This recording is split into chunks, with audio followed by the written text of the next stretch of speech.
అందరికీ నమస్కారం. ఈరోజు తెలంగాణలో గ్రూప్ 1 అభ్యర్థులకి కానీ అలాగే డిఎస్సి అభ్యర్థులకు కానీ యావత్ తెలంగాణ నిరుద్యోగులకు కానీ ఎంత అన్యాయం జరుగుతుందో మనం చూస్తున్నాము.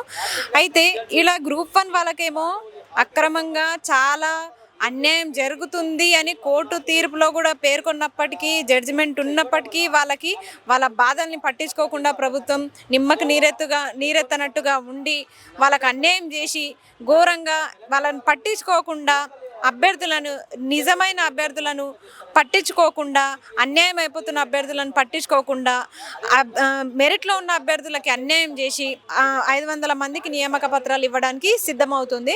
అయితే ఓకే, వాళ్ళందరూ కూడా చదువుకుని ఉండొచ్చు, ఎందుకంటే బీదరికంలో ఉండి చదువుకుని ఉండొచ్చు, వాళ్ళు ఉద్యోగాలు సాధించిండొచ్చు, ఈరోజు వాళ్ళు మెరిట్లో ఉండి మేము ఉద్యోగాలు కొట్టినామని వాళ్ళు చెప్పిండొచ్చు. వాళ్ళందరికీ మేము అభినందనలు తెలియజేస్తున్నాము. కానీ మేము మా ఫైట్ చేసేది గవర్నమెంట్ తోటి, ఆ 500 మంది అభ్యర్థులతోటి మేము కాదు. ఇప్పటికీ ఉద్యోగాలు తెచ్చుకున్నాం అని చెప్పుకునే వాళ్ళతో మా ఫైట్ కాదు. మా ఫైట్ అంతా గవర్నమెంట్ పైనే. ఎందుకంటే మెరిట్లో ఉన్న ఎంతోమంది అభ్యర్థులు నష్టపోతుంటే మీరు మాకు ఎట్లా అన్యాయం చేస్తారని చెప్పేసి ఇక్కడ అభ్యర్థులు మొత్తం వాళ్ళ బాధని గోసని చెప్పుకుంటుంటే వీళ్ళని పట్టించుకోకుండా వీరే అభ్యర్థులు కదా, ఈ అభ్యర్థులే కదా మీకు ఒకనాడు బస్సు యాత్రలో ఉపయోగపడ్డారు, ప్రచారాల్లో ఉపయోగపడ్డారు, మీ కాంగ్రెస్ పార్టీని అధికారంలో తేవడంలో ఉపయోగపడ్డారు. మరి మీరు ఎట్లా వాళ్ళని మర్చిపోయారు? కనీసం వాళ్ళ బాధ వినాలి కదా. వాళ్ళ బాధ ఏంది, అసలు ఎందుకు వాళ్ళు రోడ్లెక్కి మాట్లాడుతున్న పరిస్థితి వచ్చింది, అది తెలుసుకునే ప్రయత్నమైనా చేస్తున్నారా? కనీసం విద్యాశాఖ మంత్రి గారు విద్యా వ్యవస్థలో ఎన్ని సమస్యలు ఉన్నాయో మీకు తెలుసా? దయచేసి ఇప్పుడన్నా నిరుద్యోగుల బాధలను వినండి, నిరుద్యోగుల అభ్యర్థనలు వినండి. వాళ్ళు ఏం కోరుకుంటున్నారు, వాళ్ళకి ఏం అన్యాయం జరిగింది, ఏ జీవో వల్ల వాళ్ళు నష్టపోతున్నారో తెలుసుకునే ప్రయత్నం చేయండి. జీవో 29, జీవో 46, జీవో 108, జీవో 81 ఇలా 1,00,000 జీవోలు ఉన్నాయి. ఈ జీవోల వల్ల అభ్యర్థులు మెరిట్లో ఉండి కూడా నష్టపోయే పరిస్థితిలో ఉన్నారు. కాబట్టి తొందరగా వెంటనే ముందుగా మీరు నోటిఫికేషన్స్ ఇచ్చే ముందు ఈ జీవోలన్నీ రద్దు చేసి ఫ్రెష్గా నోటిఫికేషన్స్ ఇస్తే చాలామంది నిరుద్యోగులకి, విద్యార్థులకి న్యాయం జరిగే అవకాశం ఉంటుంది. మెరిట్లో ఉన్న అభ్యర్థులకు కూడా న్యాయం జరిగే అవకాశం ఉంటుంది.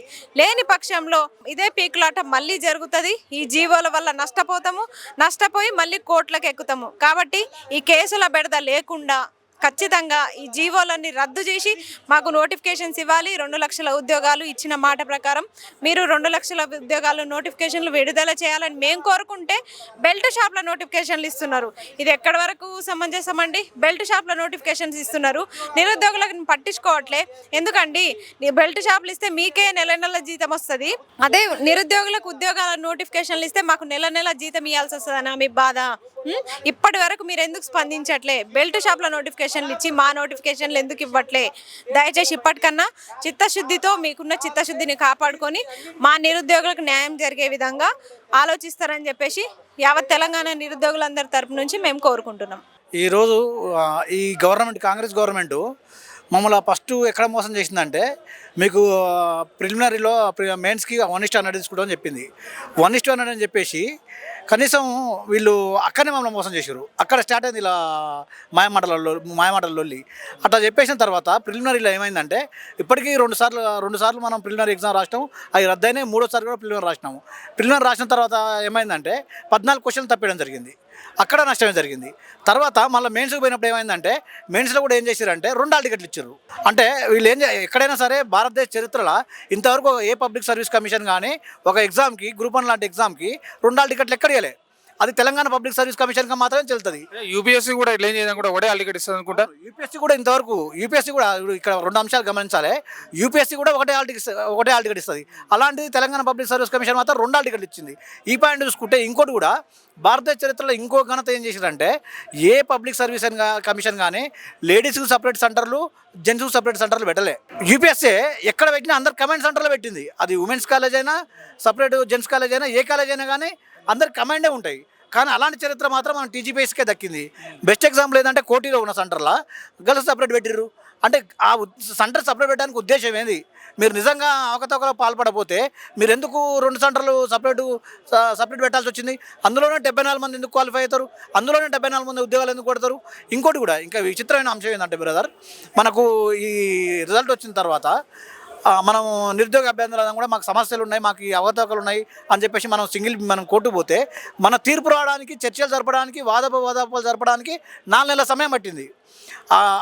ఆ యొక్క సింగిల్ బెంచ్ తీర్పిస్తేందుకు ఖచ్చితంగా ఆ కేసు మొత్తం స్టడీ చేయడానికి నెల రోజులు సమయం తీసుకుంది.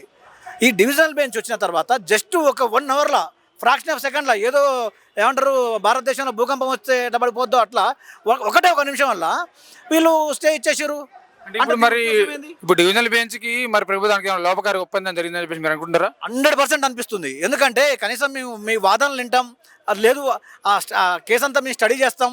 ఈ ఆల్మోస్ట్ 700 పేజీల రిపోర్ట్ ఉంది కదా, నివేదిక ఉంది కదా, ఆ 700 పేజీలు చదివిరా, చదవలేదా, ఉకిరే ఇచ్చిర్రా, జస్ట్ 1 గంటలో అయిపోద్దా? 700 పేజీలు మనం ఏదైనా ఎగ్జామ్కి మనం ప్రిపేర్ అవుతున్నాయి, ఒక పుస్తకంలో ఒక 30 పేజీలు చదవాలంటేనే మనకు 2 గంటలు పడుతుంది, 3 గంటలు పడుతుంది.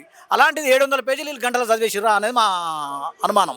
700 పేజీలు చదివి ఎంబడే వీళ్ళు స్టే రద్దు చేస్తారా? ఇక్కడ ఇంకోటి ఏంటంటే టీజీపీఎస్ బోర్డు కూడా డివిజనల్ బెంచ్లో గెలిచింది కదా, అయితే ఈరోజు 563 అభ్యర్థులకి శిల్పకళా వేదికలో నియామక పత్రాలు ఇవ్వబోతా ఉన్నారు. మరి దాని గురించి ఏం మాట్లాడతారు? అంటే ఇప్పుడు ఆల్రెడీ క్యాన్సిల్ అయ్యే నోటిఫికేషన్ కోసం అనవసరంగా ఇవ్వడం ఎందుకంటారా? మరి మీరు దాని గురించి ఏం మాట్లాడతారు? ఇప్పుడు మీరు మంచి ప్రశ్న ఇచ్చారు, కానీ టీజీపీఎస్ అయితే గెలవలేదు ఇప్పుడు. ఎందుకంటే ఇది స్టే రద్దు మాత్రమే. ఫైనల్ తీర్పు లోబడి ఖచ్చితంగా ఈ టీజీపీఎస్ వ్యవహరించాల్సిందే. ఇంకా ఫైనల్ తీర్పు డివిజనల్ బెంచ్లో ఏం తీర్పు వస్తుందో తెలియదు. డివిజనల్ బెంచ్లో తీర్పుకి మా నిరుద్యోగులకు కనుక ఎగనెస్ట్గా వస్తే మేము ఖచ్చితంగా దీనిపైన సుప్రీంకోర్టు దాకా పోతాం. వీళ్ళు నియామక పత్రాలు ఇచ్చినా ఇది 3 రోజుల ముచ్చటే. ఎందుకంటే ఇన్ని అనుమానాలు ఉన్నాయి. మీరు ఇక్కడ మీకు నియామక పత్రాలు ఇవ్వద్దని మేము అనట్లేము, మీరు ఇవ్వండి, కానీ ఈ అనుమానాలను నివృత్తి చేసి ఇవ్వండి. ఇక్కడ నిజం ఒరిజినల్ అభ్యర్థులు ఎవరు?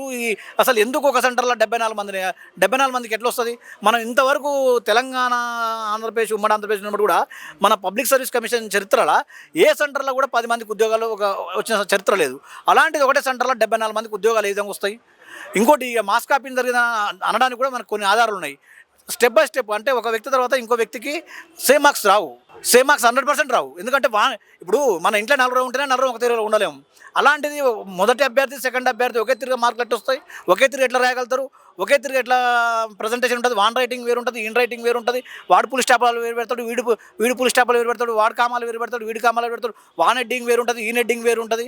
అంటే చూడండి, ఇక్కడ లోపాయకారి ఒప్పందం కానీ వీళ్ళు కొన్నరనడానికి ఇలాంటి సాక్ష్యాలు ఉన్నాయి. వీటన్నిటిపైన గవర్నమెంట్ ఇనిషియేటివ్ తీసుకొని మేము పారదర్శకంగా నిర్వహించడం అని చెప్తారు కదా, ఆ పారదర్శకత నిరూపించుకొని నియామక పత్రాలు ఇస్తే బాగుంటుంది మా అభిప్రాయం. ఫైనల్ ఒక క్వశ్చన్, కావాలనే గత 10 సంవత్సరాలు ఉన్నప్పుడు నిరుద్యోగులకు న్యాయం చేయని బీఆర్ఎస్ ప్రభుత్వం నిరుద్యోగులను రెచ్చగొట్టి అదే మచ్చిపూచి మారడికాయ చేసి కావాలని కాంగ్రెస్ ప్రభుత్వం మీద వ్యతిరేక రావాలని చూసారని చెప్పేసి కూడా కొంతమంది మాట్లాడుతూ ఉన్నారు. మరి దాని గురించి మీరేం చెప్తారు? ఇప్పుడు ఇది మాట్లాడే వాళ్ళకు మనం ఒకటి ఖచ్చితంగా గమనించాలి. గతంలో పేపర్ లీకేజ్ అయినప్పుడు గ్రూప్ 1 విషయం పైన కోర్టుల కేసు వేసిన కాంగ్రెస్, అదేవిధంగా చిక్కడపల్లి లైబ్రరీకి వచ్చి 2 లక్షల ఉద్యోగాలు ఇస్తామని చెప్పేసి నిరుద్యోగులు రెచ్చగొట్టిన కాంగ్రెస్ గవర్నమెంట్ గతంలో మొత్తం కూడా వాళ్ళు మన దగ్గరికి వారానికి 4 రోజులు మన దగ్గర నిరుద్యోగుల దగ్గర వచ్చి చర్చలు జరిపారు, నిరుద్యోగులతో మాట్లాడారు. మీ సమస్య లేదు, మేము వింటాం, మేము చేస్తాం అని, మేము ఉన్నాం, మేము ధైర్యంగా మీరు పోరాడండి అన్నారు. మరి ఇప్పుడు మీరు అధికారం వచ్చిన తర్వాత నిరుద్యోగులు ఇక్కడ బీఆర్ఎస్ పార్టీ మేము సపోర్ట్ తీసుకుంటాం, బీఆర్ఎస్ తీసుకుంటాం, సిపిఐ తీసుకుంటాం, బీజేపీ తీసుకుంటాం, ఇంకేమైనా దిక్కుమాలిన పార్టీ ఉంటే దాని పర్మిషన్ కూడా తీసుకుంటాం.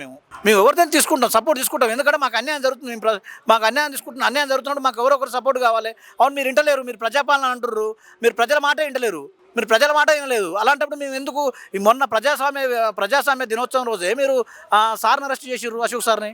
మీరు ప్రజాపాలన అనడానికి మీకు హక్కు కూడా లేదు. ఎందుకంటే ప్రజాస్వామ్య దినోత్సవం రోజే మీరు ప్రజలని వ్యతిరేకించి ప్రజాబద్ధంగా అడిగిన ఆలోచననే మీరు వెతికెళ్ళిన వాళ్ళు. ఫైనల్ ఒక ప్రశ్న అయితే, ఇప్పుడు గ్రూప్ 1లో అవకతవకలు అని చెప్పేసి కూడా చాలా మంది నిరుద్యోగులు అంటూ ఉన్నారు. మీరు ఫైనల్గా ప్రభుత్వానికి ఏం చెప్పదలుచుకున్నారు? మేము ఒకటే చెప్తున్నాము, ఇక్కడ ఒరిజినల్ గ్రూప్ 1లో కష్టపడ్డ అభ్యర్థికి, ఒరిజినల్ ర్యాంక్ వచ్చిన అభ్యర్థికి నష్టం జరగొద్దు, అదేవిధంగా నిరుద్యోగులకు అన్యాయం జరగొద్దు. ఇక్కడ అన్యాయం వల్ల మనకు ఎక్కడ జరుగుతుందంటే కొన్ని అమ్మకాలు జరుగుతుంది. మనకు ఒక సిలబస్ పూర్తి కావాలంటే, ఒక ఎకనామిక్ సిలబస్ పూర్తి కావాలంటే మనకు ఖచ్చితంగా ఒక 6 నెలలు లేదా 8 నెలలు, కొంతమంది సంవత్సరం కూడా పడుతుంది ఎకానమీకి. అలాంటిది ఒక అభ్యర్థి 40 రోజుల 90 రోజులలో నేను మన గ్రూప్ 1 సిలబస్ మొత్తం పూర్తి చేసి అంటాడు. ఇలాంటి అసలు అసాధ్యం అది. ఒక ఎకానమీకి ఒక 6 నెలలు పట్టినప్పుడు 90 రోజులలో నేను ఎట్లా కంప్లీట్ అవుతుంది? మాకు ఇలాంటి అనుమానాలు ఉన్నాయి. ఇవన్నీ ఆ అబ్బాయి నిజంగా చదువుకోలేదా, అది భగవంతుని కనుక మీ కనుక. భగవంతుడు కూడా ఇప్పుడు రేవంత్ రెడ్డి, తెలంగాణ ప్రజల పాలిట, నిరుద్యోగుల పాలిట దయ్యం రేవంత్ రెడ్డి, దేవుడు రేవంత్ రెడ్డి. ఎందుకంటే మరి విద్యాశాఖ మంత్రి కూడా లేనట్టుంది కదా తెలంగాణకి. విద్యాశాఖ మంత్రి ఉంటే గిన్నె జరుగుతాయి. విద్యాశాఖ మంత్రి ఉంటే ఆయన కళ్ళు కనపడితే వాడు అసలు నిజంగా వాడు ఆ విద్యాశాఖ మంత్రి అనేటువంటి ఉంటే ఇక్కడ ఇన్ని జరుగుతాయా, ఇన్ని సమస్యలు ఉంటాయా?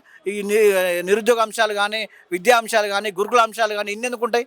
ఉంటే ఒకవేళ దీనిపైన చర్చలు జరపాలి, దీనిపైన రివ్యూ తీసుకోవాలి. అసలు ఏం జరుగుతుంది, అసలు తెలంగాణలో అసలు గవర్నమెంట్ ఉందా లేదా అన్నట్టు కూడా ఉంది మాకు ఇప్పుడు. ఎందుకంటే ఆల్మోస్ట్ 22 నెలలుగా వస్తుంది. 22 నెలల్లో కూడా ఒక ప్రాపర్ నిరుద్యోగుల పక్షాన మీరు ప్రాపర్ తీసుకొని డెసిషనే లేదు. మీరు ఏం తీసుకున్నా కానీ అక్కడికే క్లోజ్ అయిపోతాయి. ఒక నోటిఫికేషన్ క్లారిటీ ఇచ్చింది లేదు, ఒక ఎగ్జామ్స్ అక్కడ పెట్టేది లేదు. మేము మొత్తుకోగా మీరు ఏం చేసారు, ఆఖరికి ఒక 3 సభ్యులను కొత్తగా నియమించారు టీజీపీఎస్లో. మీ ఘనత అది, 3 నియమించారు. ఇంకోటి కూడా మీరు చేయాల్సిన పని ఏముందా అంటే ఆ టీజీపీఎస్లో అవుట్సోర్సింగ్ ఎంప్లాయీస్ని తీసి అందరు రెగ్యులర్ ఎంప్లాయీని పెట్టండి.